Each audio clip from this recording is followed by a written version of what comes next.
everyone, welcome to my presentation, Storytelling that Engages and Compels Action. I'll be honest with you, I was surprised and really honored when I was asked to put this together. All of you who are listening to this are actually doing the work that will essentially save our planet's future. There's really no other way of putting that.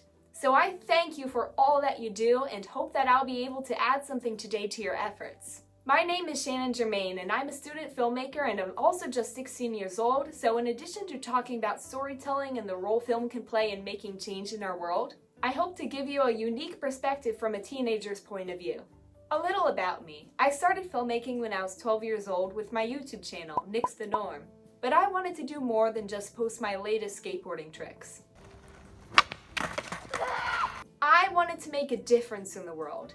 So when I was annoyed by the government shutdown back in 2018 because it was really hard on some of my friends' families, I posted a parody of Ozzy Osbourne's Crazy Train called Shutdown Train.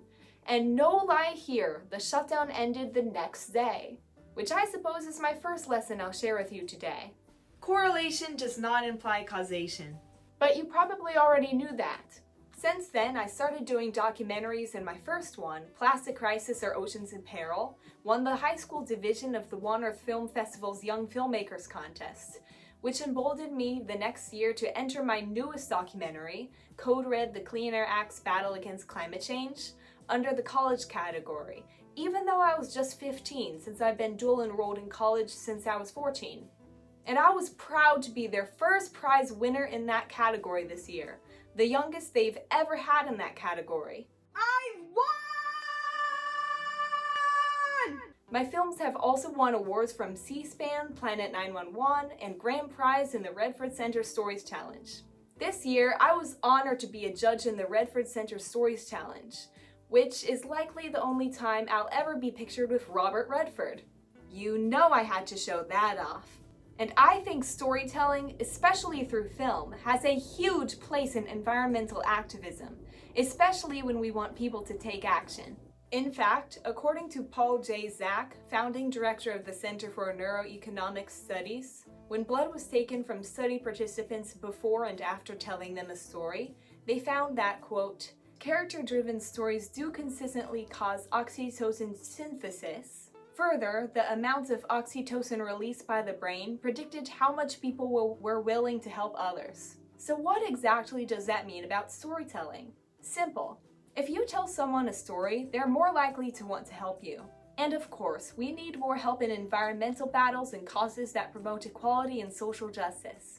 Another study showed that in the courtroom, quote, stories evoked emotional responses that actually created more credibility in the legal claims being made and that further actually created empathy from them, meaning the judges, in their judicial thinking and decision-making. In other words, the stories beyond the facts of the case impacted their rulings and decisions. So this also tells us that if you need a good lawyer, find one that's a good storyteller.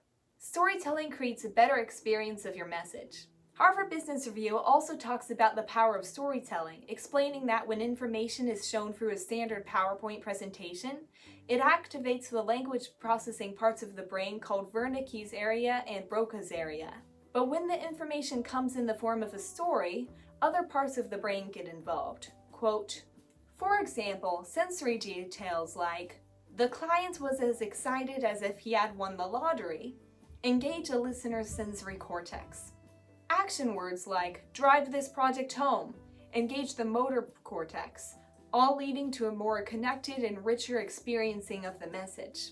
But ultimately, I think for me, storytelling makes people understand things more clearly. I only have to look to the day that Greenpeace invited me to participate as a speaker in this co-op. Right away, I looked up the description and saw words that, to be honest, I simply wasn't familiar with yet. Data justice. So I did what every good American does, and I Googled it, which brought me to an article in the Lancet describing what exactly data justice is. And I read and I read, and I scrolled and I scrolled, and was still scratching my head and not understanding exactly what they were saying, until I came down to this paragraph. Quote, last autumn, the US saw this exact description of data oppression play out in real life in a, quote, widely used US healthcare algorithm where Black patients were systematically underdiagnosed and received lower health risk scores than their white counterparts. Why? The algorithm used healthcare spending as a proxy for medical needs. But income is a good predicator for race in the US, with Black people being largely represented in lower socioeconomic groups. Additionally, Black patients receive a lower level of care in the healthcare system, resulting in fewer visits to healthcare services and lower usage of health insurance. And finally, I had a clearer understanding of data justice. They told me a story. They gave me an example. If I had written it, I probably would have preferred to make it a little more personal, actually describing one specific person who was underdiagnosed and how that affected their life. You see that technique used by fundraisers all the time. How they describe a larger need by delving into one very specific example, their storytelling. But even as it was, that example in the Lancet article was enough to make me not only better understand data justice, but also be horrified at the idea of Black people not being diagnosed just because of a faulty algorithm. Now the words data justice make me feel something. Now they make me want to take action. And that's exactly why storytelling is so important to the environmental movement, especially when we're talking about topics that can feel so overwhelming, like climate change. And I think that a lot of the topics that nonprofits have to deal with are also so thick with statistics and numbers and data that everyday people can feel overwhelmed by them.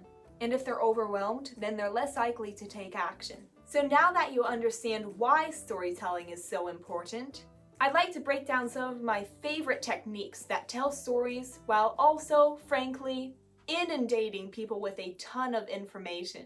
And I think it might be useful for me to take a few minutes to show you my micro-documentary, Code Red: The Clean Air Act's Battle Against Climate Change. And then I'll break down some of the techniques that I used.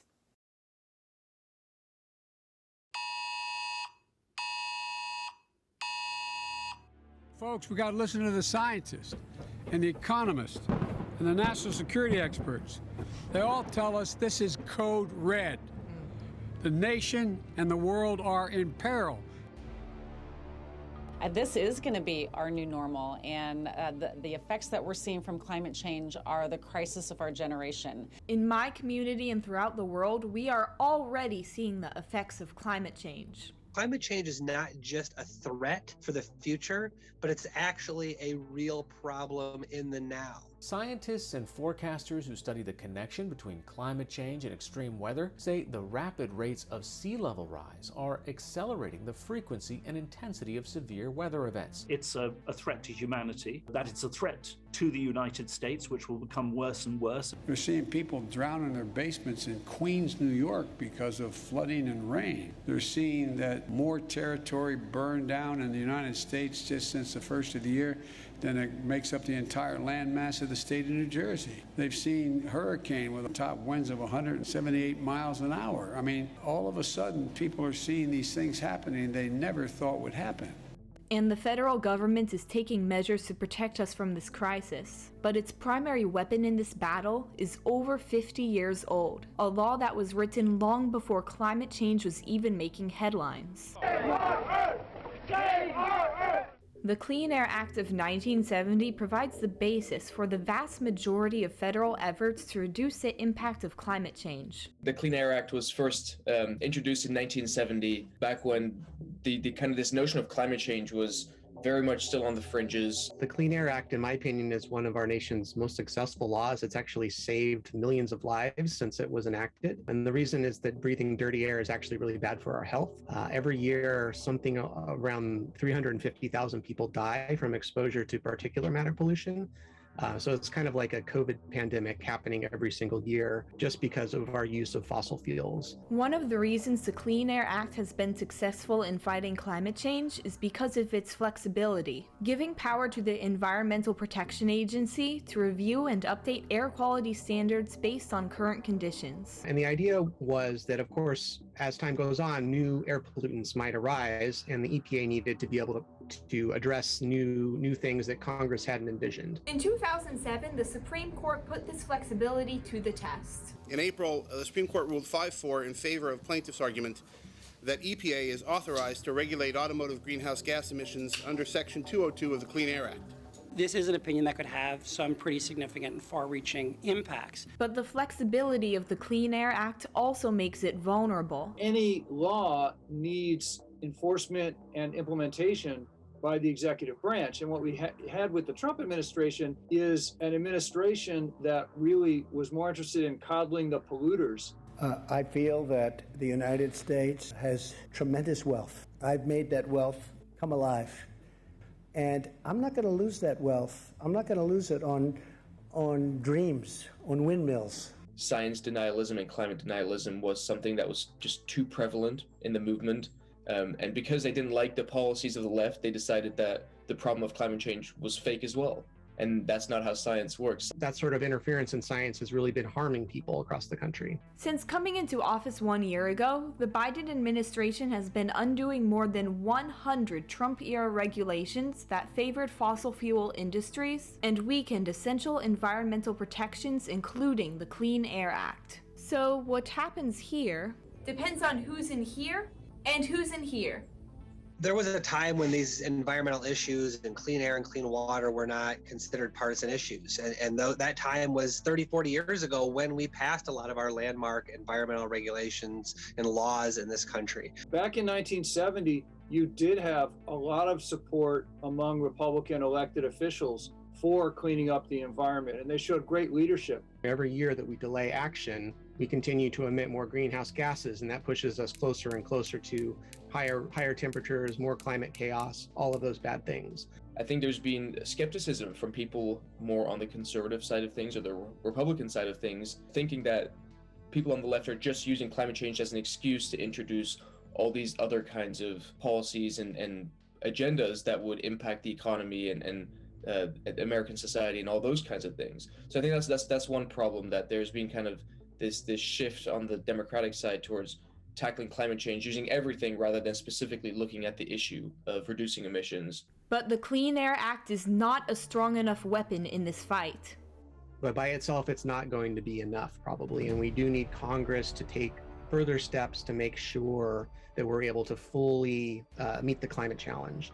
We need to vigorously enforce the Clean Air Act and ultimately to strengthen it.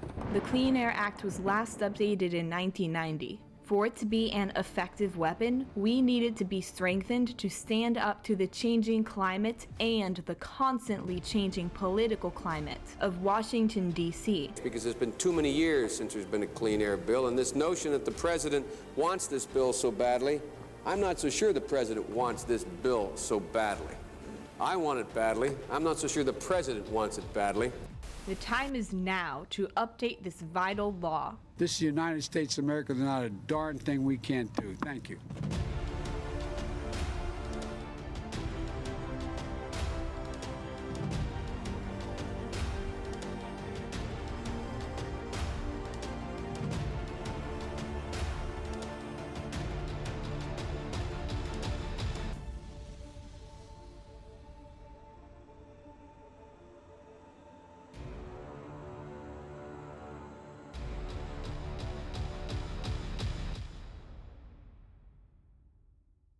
Can someone please forward my film to the president? Because I totally think he needs to see that old footage of himself. Am I right?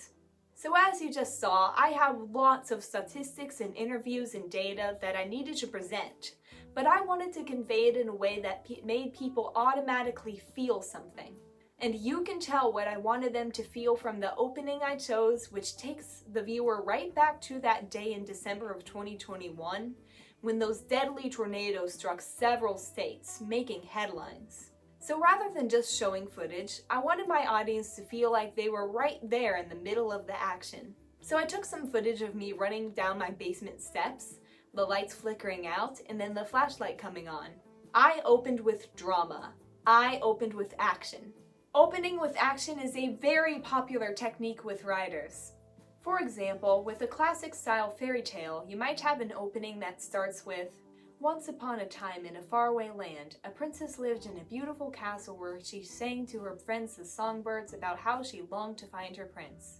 These days, people would have clicked or scrolled away from that story before they even got past the words "once upon a time." Perhaps a more effective way to open the same story would be something like, "The thundering of hooves scattered a flock of songbirds as the princess raced her horse away from the castle and tore across the countryside to find her prince." A little more action, a little more drama, and a little less standard stereotyping. I mean, really. But of course, you're not writing fairy tales. But that same kind of technique can be used when telling stories about our environment or data injustice. It's like the difference between opening a story you might tell with this: "Nationwide, 9 of the top 10 years for extreme one-day precipitation events have occurred since 1996. Please help us stop climate change." Or this: "Storms destroyed the farm where Julie and her parents lived. Now she and her sister go to bed hungry, and her parents worry they will have to sell their farm. Extreme weather events are on the rise, hurting families and communities. Please help us stop climate change." So even when you're presenting data, you can show some action. And when you do, don't forget to invite your audience to enter into the story themselves. Make them feel a part of it. As Stephen King once said, quote, "An opening line should invite the reader to begin the story. It should say, 'Listen, come in here. You want to know about this.'" But that opening scene of me running down the stairs isn't the only time we visit my basement in my documentary. That's why I'd like to next talk about one of my favorite storytelling techniques: circular narrative. Because toward the end of my documentary, I circled back to where my story started, reintroducing the person in the basement. I used this technique again in the same documentary, where I open with the president's voice. They all tell us this is code red. The nation and the world are in peril. And then I end it with the president's voice again. This is the United States of America. There's not a darn thing we can't do. Thank you. I circle back to the idea. I like using this for several reasons, and these are all just my opinions, but I think there might be some validity to them. First, I think people like the feeling of completion. It's like seeing that period on the end of a sentence. Revisiting the teen in her basement reminds them of how the story began and gives them a cue that says, "Oh hey, we're about to end the story." The same goes for when the president comes back on for the ending. We know that the story is now over. Second, I think it makes the viewer feel a little better about themselves, a little smarter, and even more comfortable. They see that teen and are like, "Hey, I remember her, I know her." They see the president and are immediately reminded of what they already have been told, that he made an important speech after those tornadoes struck. They feel smarter and better about themselves for now knowing it. Third, when people read, a lot of the times they just skim the words. That's why in writing, it's so important to subtly revisit the same ideas if you want people to actually learn something. Well, for me, in film, I think there are also the equivalent of skimmers.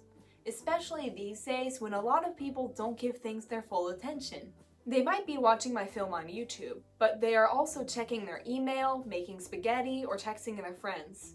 That's why circular narrative can be so effective. It takes care of a lot of the problems that storytellers face. I think a good and really obvious example of circular narrative is in my film The Ripple, which is just 90 seconds long, so I'll have you watch that really quickly here.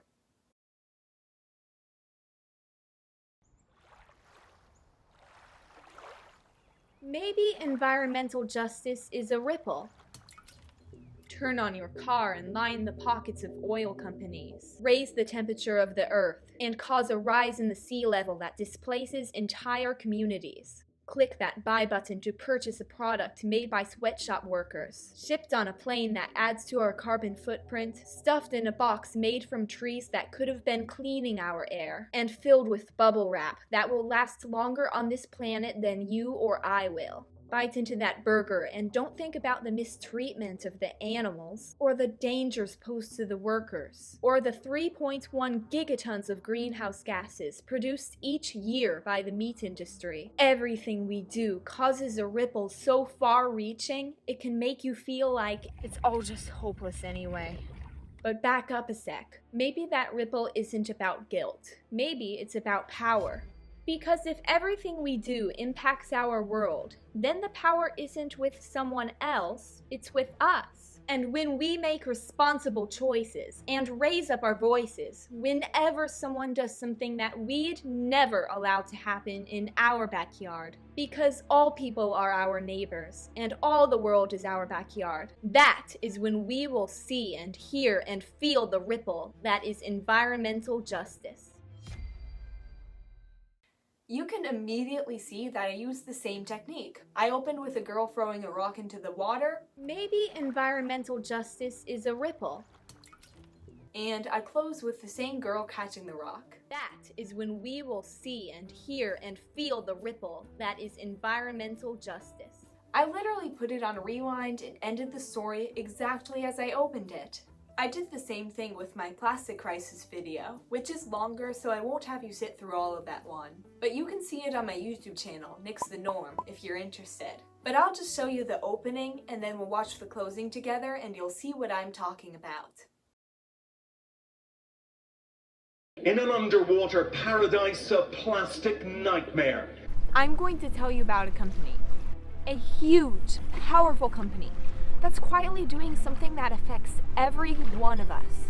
According to EarthDay.org, they are dumping the equivalent of one garbage truck full of plastic into our oceans every minute of every day. And they're getting away with it. In fact, not only is no one stopping them, but they are also projected to double that rate by the year 2030. And then by 2050, they'll double it again. We're finding plastic in the food that we eat, the water that we drink, even the air that we breathe. Outraged yet? Ready to picket outside their headquarters, boycott their products, and demand action from the President and Congress? Well, that might be a little difficult, because you're a part of that company. And so am I. That company is humankind. And together, we're dumping nearly 25 million tons of plastic into our oceans each year. And now I'll cut to the ending. Because remember that company I told you about? That company that's dumping all that plastic waste into the ocean?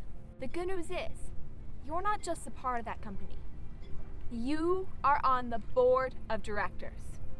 And so am I. And when we challenge the President and Congress to take action, we can change the direction of this company we're a part of, and the course of history. We know that we have to take on the plastic pollution crisis. Plastic poses a risk to human health. We are supported by the ocean. We need some legislation in order to help this crisis. Ultimately, comprehensive U.S. federal action is needed.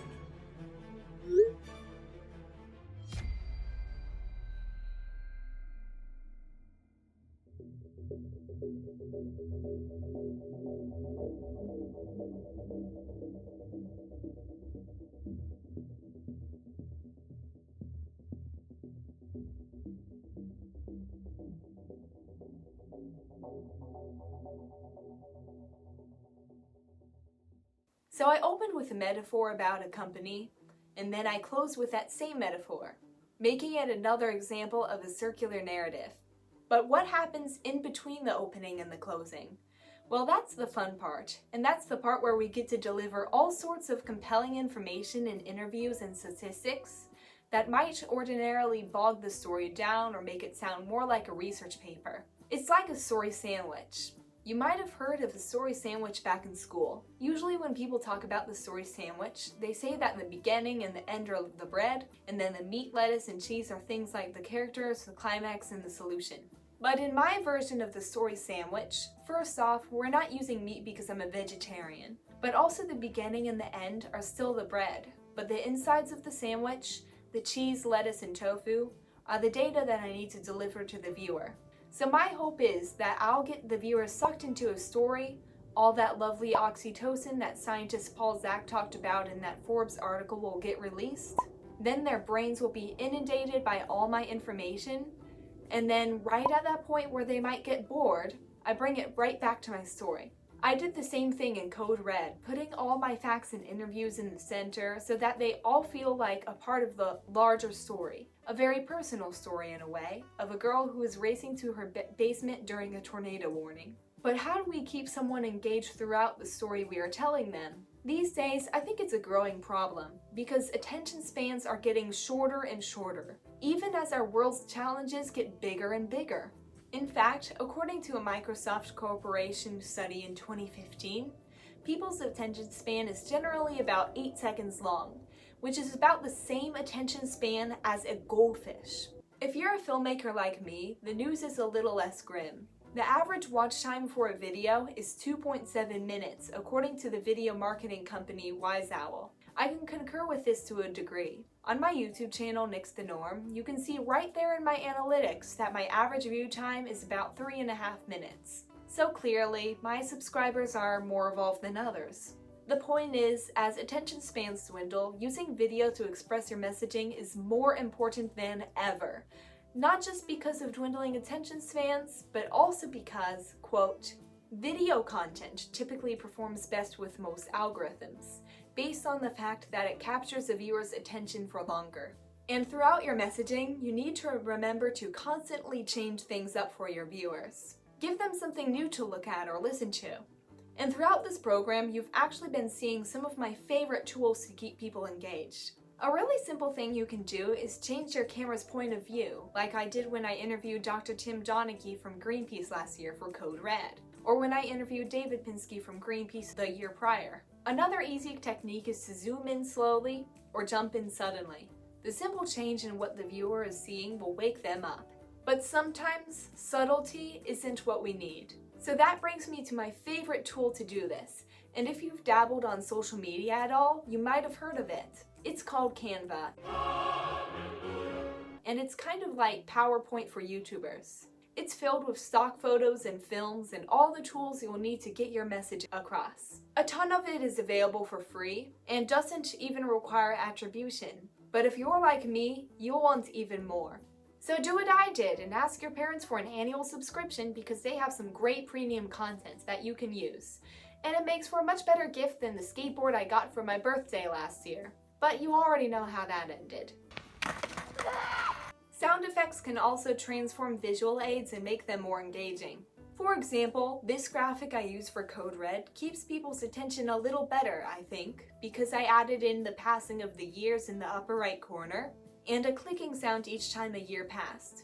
Let me show you the clip to refresh your memory. Closer and closer to higher temperatures, more climate chaos, all of those bad things. I think adding sound effects to images can really come in handy when you're presenting data that you want people to read, because it calls their attention to what you want them to see and keeps them engaged in what you are presenting. Free, no attribution sound effects and music can be found in so many places. My favorite, hands down, is right on the YouTube audio library. You can also find sound effects in some editing software. I actually prefer editing in Adobe Premiere Pro, but they don't have free music and sound effects. But if you use Apple iMovie, which I used back when I did Plastic Crisis in the Ripple, they have lots of free, no attribution required sound effects.